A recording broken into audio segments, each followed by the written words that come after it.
Hello friends, you are welcome in grammar की दुनिया।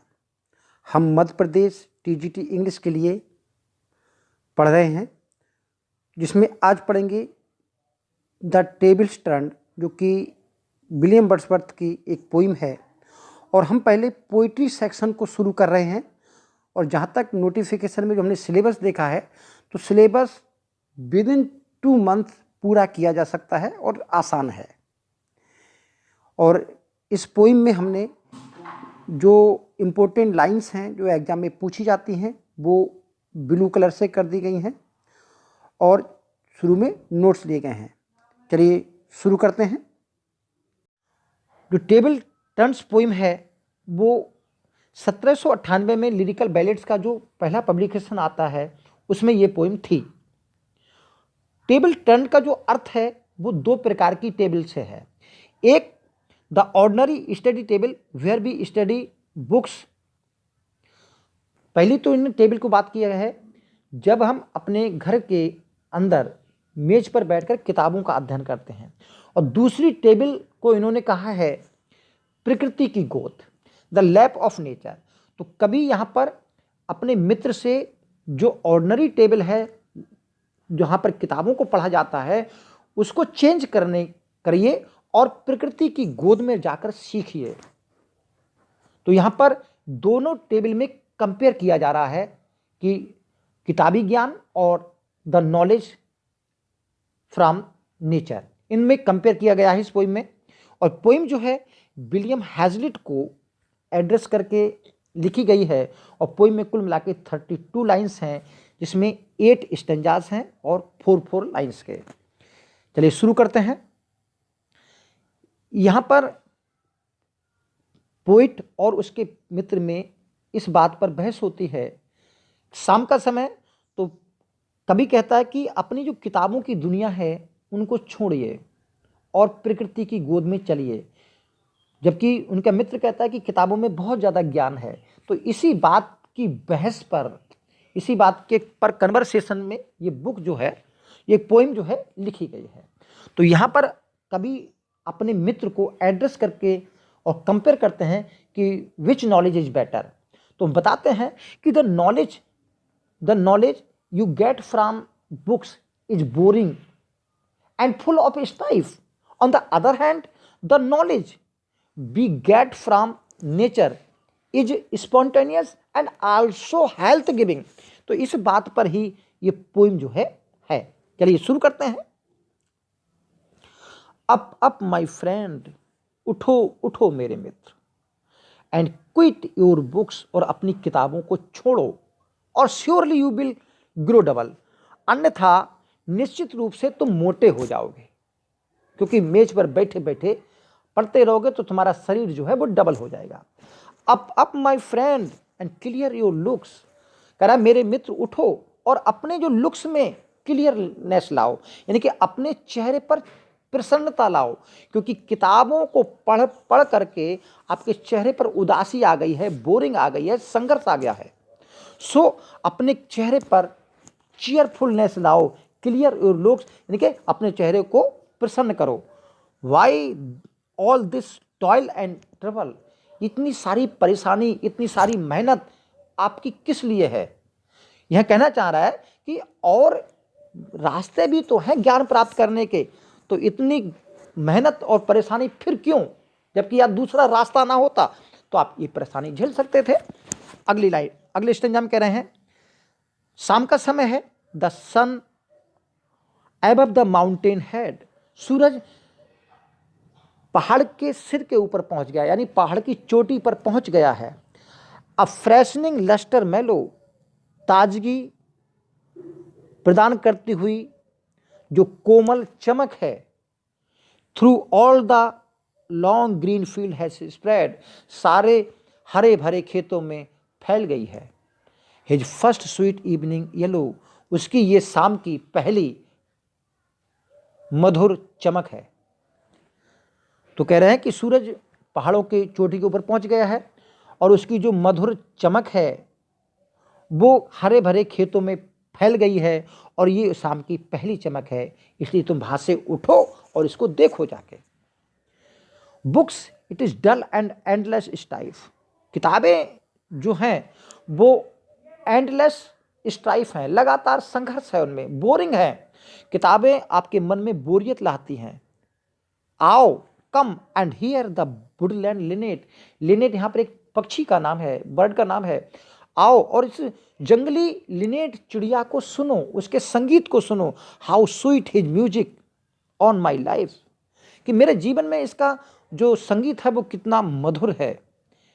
There is more wisdom in it, इसमें ज़्यादा ज्ञान है। यानी कि जिन किताबों को आप पढ़ रहे हो उनमें संघर्ष है, और इस चिड़िया के जो म्यूजिक है, जो उसका सिंगिंग है, उसमें अधिक ज्ञान है। दूसरे फिर एक अदर वर्ड का एग्जाम्पल देते हैं, एंड हार्क, और सुनो, लिसन हाउ ब्लिद द थ्रोसल सिंग्स, कि कितनी प्रसन्नता के साथ, ब्लिद का मतलब विद हैप्पीनेस, कितनी प्रसन्नता के साथ जो थ्रोसल पक्षी है वो गाता है। He too is no mean creature, वो भी किसी तरह से कोई छोटा मोटा शिक्षा देने वाला नहीं है, वो भी एक अच्छा टीचर साबित होता है। कम fourth into the light of things, let nature be your teacher, इसलिए प्रकृति के जो ऑब्जेक्ट है into the light of things, उनके संपर्क में आइए। Let nature be your teacher, और प्रकृति की इन सारी चीज़ों को, प्रकृति को अपना अध्यापक बनने दीजिए, यानी कि प्रकृति से सीखने की कोशिश कीजिए। तो कह रहा है प्रकृति की चीज़ों के संपर्क में आइए और इस प्रकृति से सीखने की कोशिश कीजिए।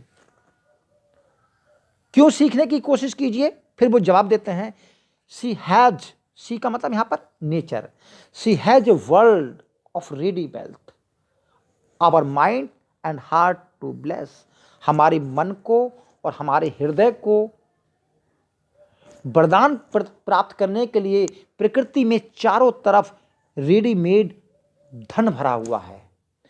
प्रकृति में जिधर भी देखिए, हमको ज्ञान देने के लिए, हमको वरदान देने के लिए, हमारे मन और हृदय को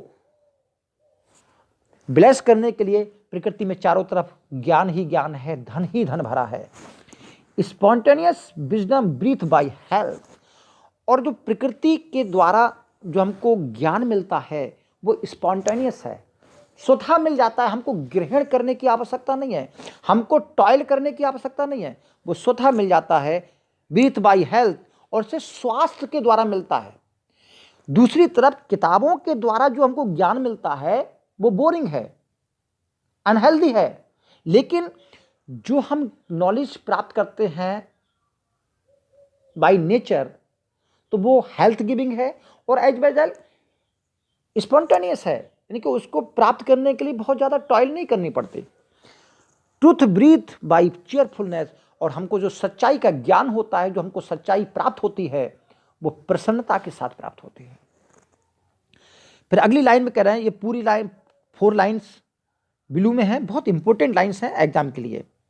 one impulse from the vernal wood, impulse का मतलब है यहाँ पर प्रेरणा, इनकरेजमेंट, और बर्नल वुड का मतलब है the wood of spring season, यानी कि बसंत ऋतु में चारों तरफ सुंदरता ही सुंदरता होती है। तो बर्नल वुड का मतलब है स्प्रिंग सीजन का आपका वुड।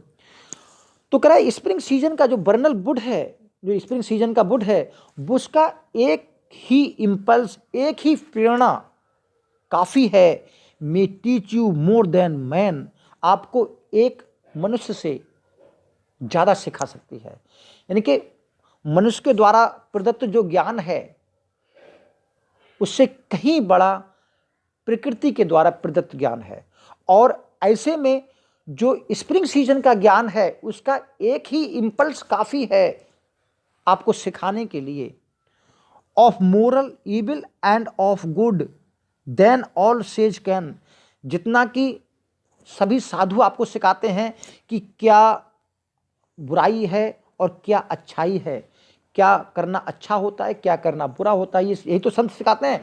तो बोले इन संतों से ज़्यादा मोरल इविल और गुड के बारे में आपको प्रकृति सिखा देगी, नेचर सिखा देगी। और प्रकृति को यहाँ पर विलियम वर्ड्सवर्थ ने मनुष्य से ज़्यादा बड़ा टीचर माना है।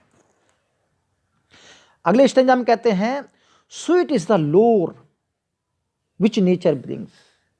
जो नेचर लाती है वो लोर, वो ज्ञान अधिक मधुर है। यानी कि प्रकृति जिस ज्ञान को प्रदान करती है वो ज्ञान मधुर है। आवर मेडलिंग इंटेलेक्ट, और जो हमारी इंटेलेक्ट है, जो हमारी बुद्धि है, जो हमारा ज्ञान है, जिसको हम किताबों से प्राप्त करते हैं, जिसको हम आम मनुष्यों से प्राप्त करते हैं, वो मेडलिंग है, पागल कर देने वाला है। क्या करता है ये? Misshapes the beauteous form of things. इस दुनिया की सुंदर चीज़ों को मिससेव कर देता है, उनका रूप बिगाड़ देता है। बी मर्डर टू डिसेक्ट, इस प्रकार हम उनको तोड़ मरोड़ करके, डिसेक्ट माने तोड़ मरोड़ करके उनका मर्डर कर देते हैं। प्रकृति की सुंदरता को हम विनाश कर देते हैं। तो इसलिए कहते हैं अपने मित्र से बहुत हो गया, enough of science end of art. कला के बारे में, विज्ञान के बारे में बहुत बातें हो गई। Close up those barren leaves. इन जो बैरन लीव्स हैं, ये अनुत्पादक, अनप्रोडक्टिव पन्ने हैं किताबों के जो पेजेस हैं उनको बंद कर दीजिए। कम फोर्थ, सामने आइए, संपर्क में आइए। And bring with you a heart, और अपने साथ एक ऐसा दिल लेके आइए, दैट वॉचेस एंड डिसीव्स, जो देखता है, प्रकृति को देखना चाहता है और प्रकृति से ज्ञान प्राप्त करना चाहता है। ऐसो दिल को लेकर आइए, क्योंकि प्रकृति में चारों तरफ ज्ञान ही ज्ञान भरा हुआ है। तो उम्मीद कर रहे हैं आपको ये पोइम समझ में आई होगी। Thank you, all the best.